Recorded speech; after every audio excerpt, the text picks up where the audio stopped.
السلام علیکم دوستانو، زمونږ په ټیک ټاک باندې ویډیو ولې نه وایرل کیږي؟ د هغې ډېرې زیاتې وجې دي.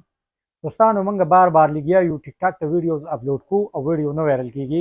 بیا چې کله د خپل ملګري یا د بل چا اکاونټ وینو، یاره د پلانکي اکاونټ چې دی نو هغه دومره تیز روان دی، د پلانکي ویډیو دومره ښه روانه ده، او زما اکاونټ چې دی هغه نه وایرل کیږي. زما اکاونټ بالکل سټاپ دی. دوستانو، د دوه درې ورځو نه زما سره څه خلک رابطه کی او دغه خبرې راته کوي چې زما په اکاونټ باندې 4 ویوز راځي، 0 ویوز راځي، 3 ویوز راځي یا 4 ویوز راځي. نو دوستانو، هغې کې ډېرې زیاتې وجې دي. زمونږ ویډیو په دې وجه نه وایرل کیږي چې زمونږ یو خو کنټینټ زمونږ خپل نه دی، کاپي رایټ کنټینټ مونږ زیاتره استعمالو. نو دوستانو، کاپي رایټ کنټینټ چې کله مونږ استعمالو نو کاپي رایټ کنټینټ دا بالکل نه وایرل کیږي. د دغه بالکل په تمه نشئ. دویمه خبره زمونږ مسله دا وي چې مونږ اکثر نن یو کنټینټ وي، سبا بلې، بله ورځ بلې، بله ورځ بلې.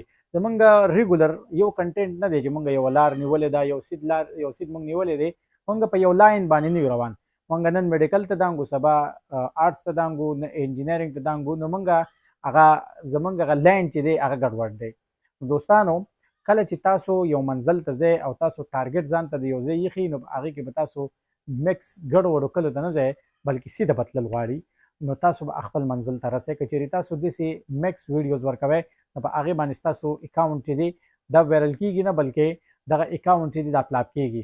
بل دوستانو، زیاترو خلکو داسې چل کړی دی چې خپل اکاونټ یې بزنس ته اړولی دی. نو دغه اکاونټ د بزنس نه واپس کړئ، ځکه چې دا خو ستاسو د بزنس لپاره تاسو نه دی جوړ کړی، د پروموشن لپاره تاسو نه دی جوړ کړی، بلکې دا خو تاسو د خپل ویډیوز لپاره جوړ کړی دی، د خپل ویډیوز د وایرل کېدو لپاره جوړ کړی دی.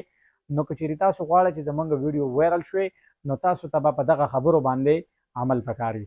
دا یو شارټ غونډې کې ویډیو وه. د نیکسټ ویډیو پورې ما مشتاق خان ګنوري ته راکړئ اجازت. تلوي الله امان.